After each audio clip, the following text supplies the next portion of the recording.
Mr. Bell will be with you shortly. Please have a seat. Perfect. What's up, everybody? I'd like to welcome you all back to the Biopsychosocial. I'm your host, Gilbert M. Bell. And if this is your first time tuning in, thank you and welcome. This week, I'm going to be talking to you guys about how some of our characteristics and our beliefs keep us from becoming great people. And what I mean by that is, like, we allow ourselves, or we don't allow ourselves to improve because we feel that certain things are beneath us or take too long, or it's just not what I do, you know, and this can have a great impact on your life. It makes me think about when I came home from being incarcerated, and I was fortunate enough to run into a buddy of mine that hooked me up with a job. And, you know, I had the job for a few years and eventually I lost the job. But I had to make some money to take care of myself. And at that time, I wasn't trying to go back to jail. So I just did whatever I could that was legal to make some money, and that involved selling hats, selling shirts, selling jewelry. And one time I was selling sunglasses, and I chose a spot in a check cashing place and set it up, you know, because people cashing their checks, they got money.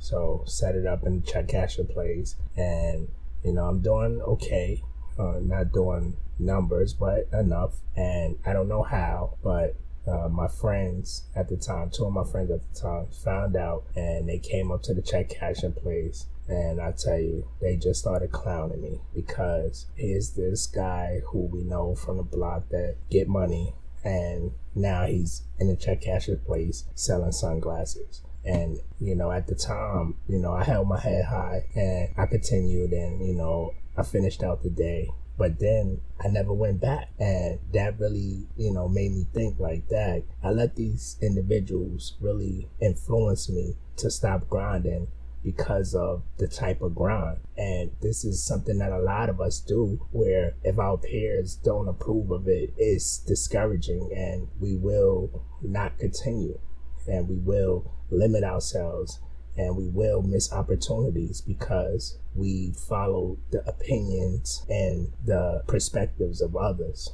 How many of you can think about why you didn't do something because of what somebody might think of you, and why you did something because of what people are going to think of you? And it just takes me back to why so many bad boys, bad girls are so influential in their neighborhoods, is because the things that they do are approved. The things that they don't do are disapproved. And a lot of us move in this mannerism throughout our lives because of what somebody else is going to think.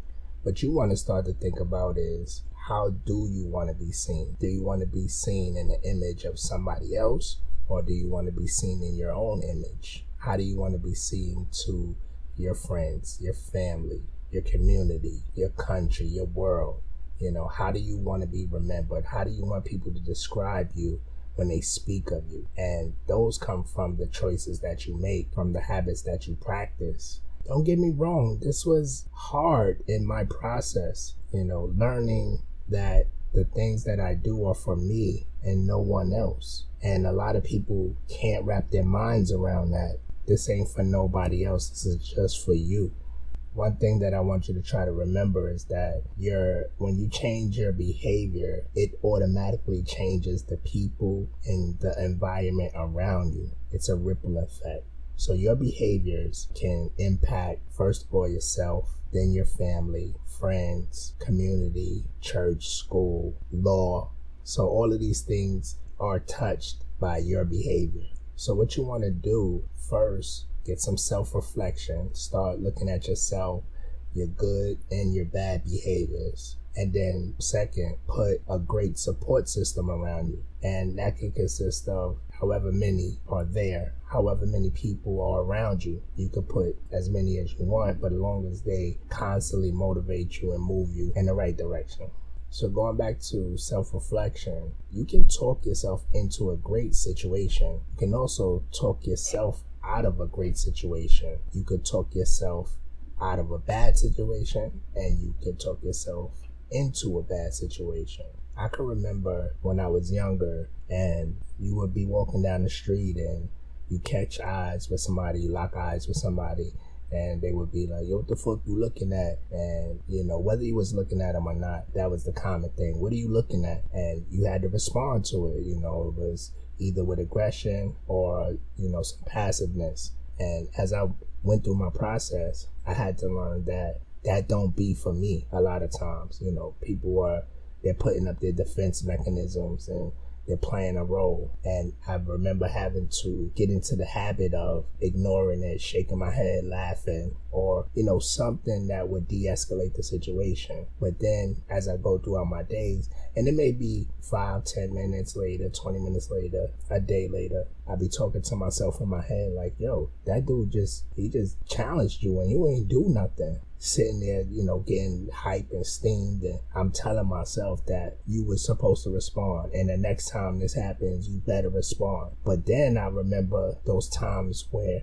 I did respond, and by the end of the night, I was the one holding the short end of the stick, because I'm sitting in somebody's bookends, somebody's jail cell, shaking my head, telling myself, you ain't even have to do that. You ain't even have to take it that far. It wasn't that deep. And this type of self-talk needs to be eliminated and replaced with self-talk that is positive, is motivating, that pushes you, not one that's self-defeating.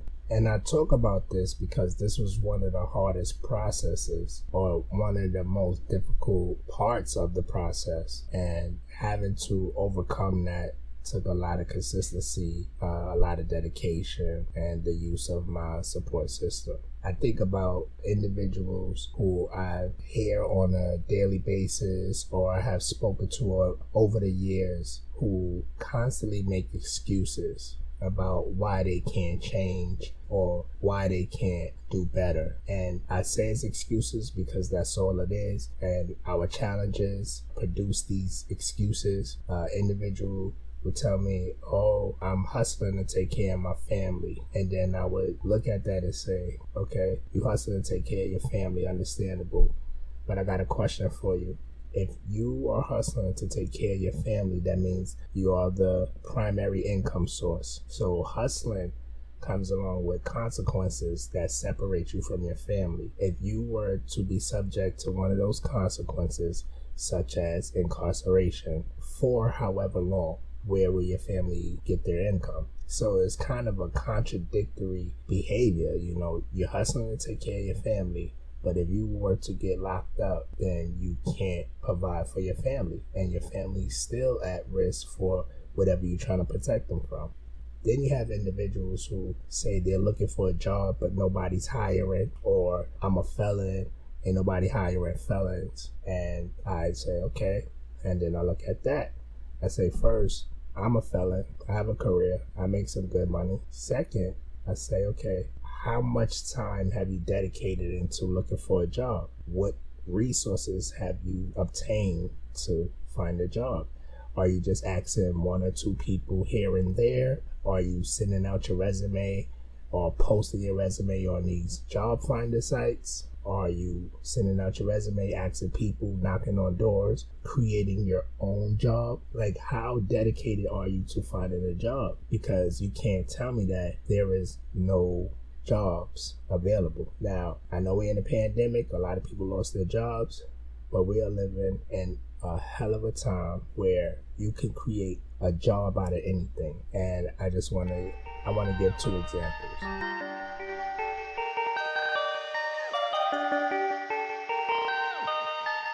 Perfect. First, I'll use myself as an example. In between jobs, when I was, grounded, I found multiple ways just to earn a little side income. So one of those ways was clean people's houses or apartments. Low inventory costs. All I had to do was get a broom, mop, some cleaning products, and a lot of times the people provided that anyway. I went on Craigslist, I posted an ad, people answered, I did the job. I charged them $80 for the apartment cleaning for a certain amount of time. I think it was like 2 hours or something. So I made $80 in 2 hours. and I would do that to provide income. One thing I tell people is I call New York City the city of gold. The streets are lined with money. And I remember I was standing in front of a friend's building, and we were talking, and shooting a breeze. And then a car pulled up. It was an Uber. A young lady came out the building, and she proceeded to get into the car. She had an arm full of bags, and as she put the bags into the car, her soda fell out and rolled back to the curbside. Now, along the curbside was a stream of water that was coming from the Johnny Pump a few feet down that was running. Johnny Pump fire hydrant, whatever you call it in your neighborhood. So it created this stream of water. The bottle rolled into the water. The young lady looked back, and even the cab driver was like, get your bottle. You want to get your bottle? And she's like, no, I don't want that. It's in the water. I ain't picking that up. Cool. Car pulls off. Me and my friend go back to talking. I want to say maybe 10, 15 minutes later, another young lady comes walking down the block, pushing a cart, a regular laundry cart, and she's talking on the phone, and she just stops, puts the person on hold, walks over to the curbside, picks up the bottle, pours out the soda, shakes off the bottle, throws it in her cart, gets back on the phone, keeps walking. That whole situation had me so hyped. One, because I got to see the process play out, and I was able to have somebody there to witness it with me. And we both live two different lifestyles. He earns his money one way and I earn mine another way, but it was a whole nother process that was right in front of us. And I just say, the things people won't do to get to that next level, somebody else will. I've heard stories of people who've bought houses, started businesses, collecting bottles and cans. Is it a shame? That depends on the person. Are you hungry? How far will you go? How low will you go? And I'm not saying that that's low. I'm just saying that this person said, this is not beneath me. The other person said, that is beneath me. However you make your fortune is how you make your fortune. Young people, if you're listening to this right now, if you're between the ages of 12 and 18, you are in prime real estate in life where you can create a whole business for yourself, a whole source of income, multiple streams of income for yourself from the palm of your hand on your phone. You can put your phone to your face, ask it any question that you want, and it will provide you with some information. Being that you are young, you have time. Your time is of most value. Use it while you have it, while you have no other worries, no bills, no rent, no children to take care of. Use your time wisely to amass for your future. Parents with young children, even with older children, or for yourself, use your money to provide income for you down the line, to provide for your kids down the line. What I mean by that, so how many of you have a piggy bank or a jar of coins sitting on your dresser, sitting in the corner, sitting in the basement, wherever? You every time you came home, you put some coins in a jar, just left it there. How long have you had that jar just sitting there? Do you remember? Well, let's give it some dates. Let's give it some time. So you have a jar. It has, I'll just use a random number. You have a jar that has $10 of coins in it. If you let that jar of $10 in coins sit for a year, 2, 3 years, at the end of that time, you still have $10 in coins, but that $10 in coins cannot buy the same things that it would have 3 years ago. Now think about that. You have the same $10, but it can't get you the things that it would 3 years ago. And just think back, when you were a kid,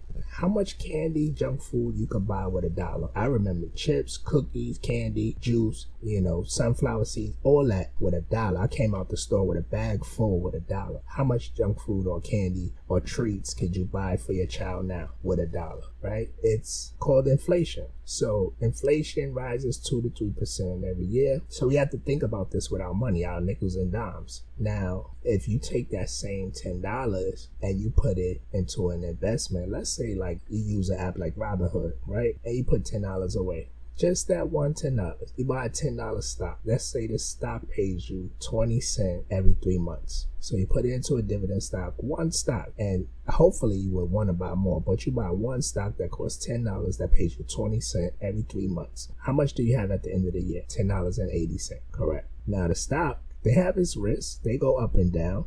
So you may have a little bit less if you catch it on a down. You may have a little bit more if you catch it on a up. But no matter what, you made 80 cents on your $10 in that 1 year. I'm using small numbers. If you want to use bigger numbers, it will look a lot more shinier, but I'm using small for comprehension and point. So $10.80. Now, what could I do with this $10.80 that would benefit me in the long run, or benefit my family and children in the long run? So now, let's take a product like a Gerber life insurance plan for children. Gerber Grow Up Plan. I think that's what it's called, the Gerber Grow Up Plan.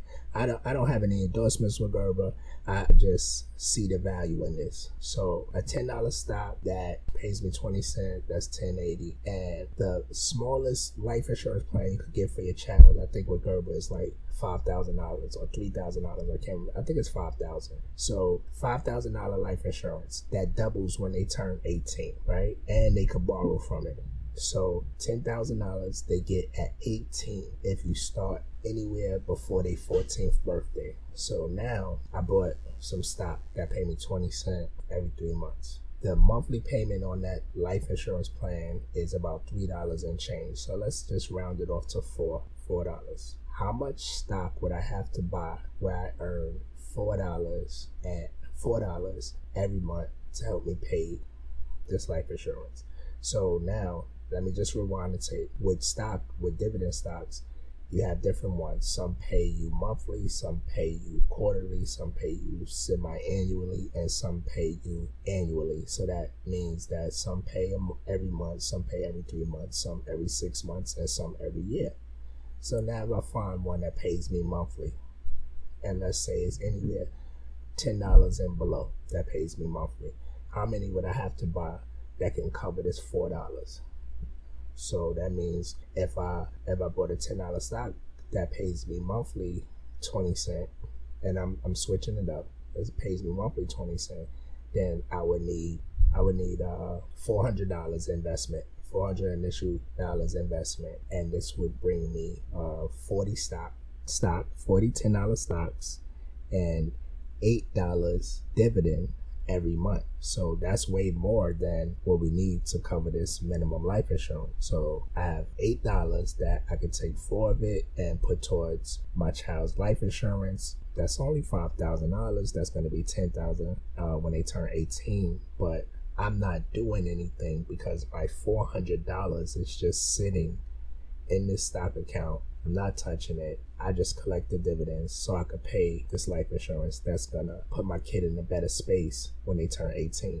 Now, I'm using this small one. They have policies that are for $10,000, $15,000, $25,000. So whatever you can afford, do it, but do something, but have your money work for you. We all got stimulus checks. What did you do with your stimulus check? You could have took $400 of that, put that into a stock account, bought enough stock that pay you an X amount of dividends, where you can put that dividend money into an insurance policy for your child that doubles, that they could pull from, that they could pay for college, and you ain't have to do a thing. $400. Oh, I don't have $400. You sure? You smoke cigarettes? You drink alcohol? You use drugs? You drink coffee? You get your hair done? You get your nails done? You buy shoes? It's there, but what are you willing to do for it? Can you sacrifice for 1 year of your life to provide a lifetime experience or a lifetime opportunity for your child, for your family, for the future?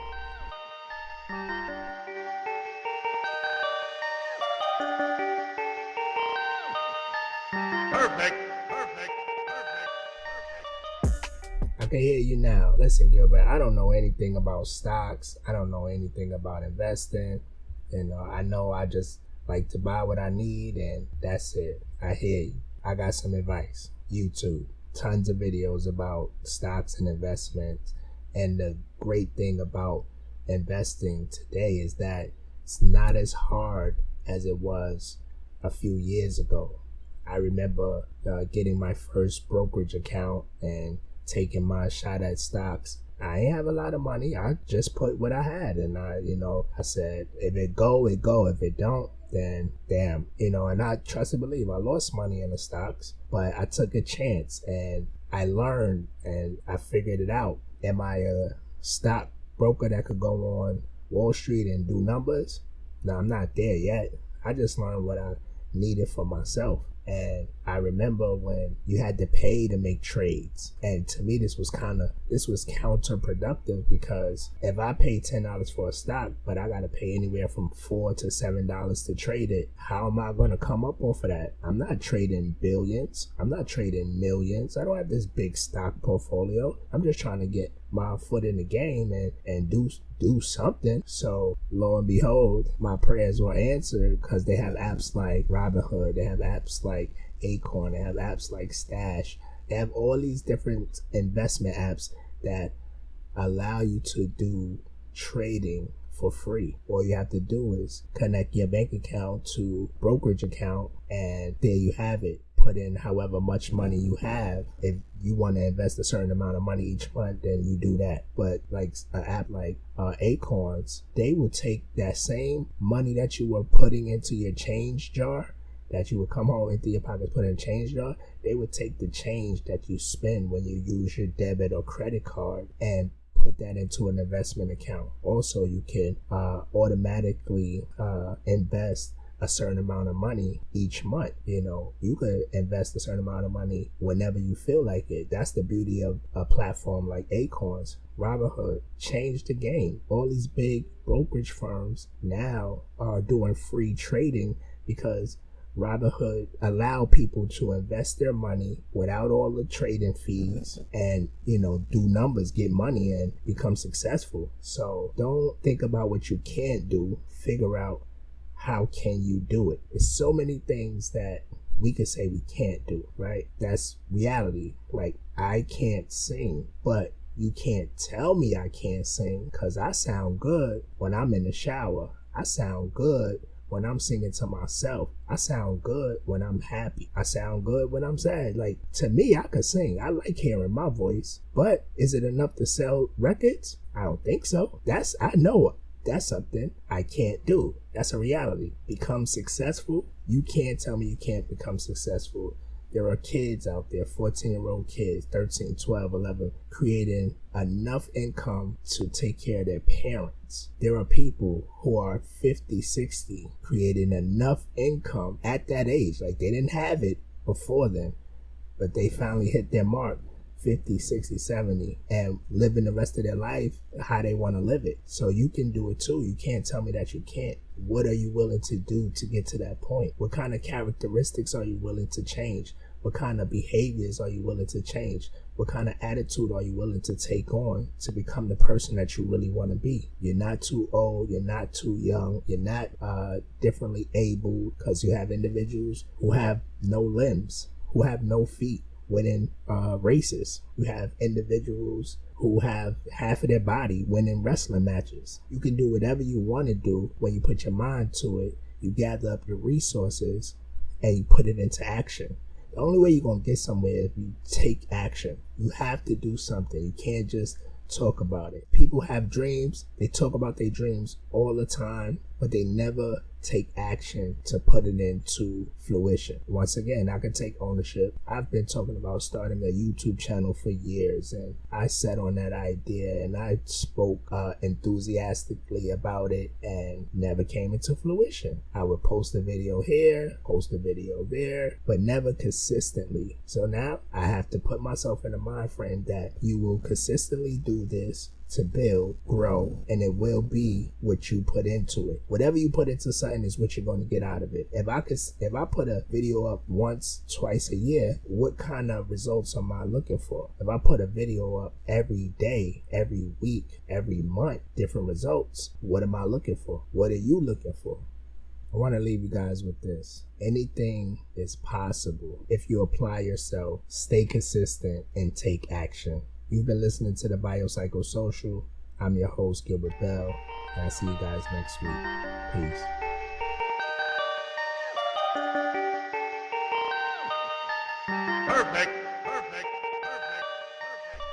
If you're listening to this on YouTube, don't forget to subscribe and hit that notification bell so you can get updated every time I upload a new podcast or a new video. If you're listening to this on any podcast platform, don't forget to share on your favorite social media sites. You can find me on Instagram, Facebook, TikTok, LinkedIn, Twitter, at Gilbert and Bell Live, except on Twitter. It's capital GMB_live with a capital L. All your support is greatly appreciated. When you like, when you subscribe, when you share, it helps me out. So please, if you choose, do those things for me. And I promise to continue to upload awesome content like this. Thank you.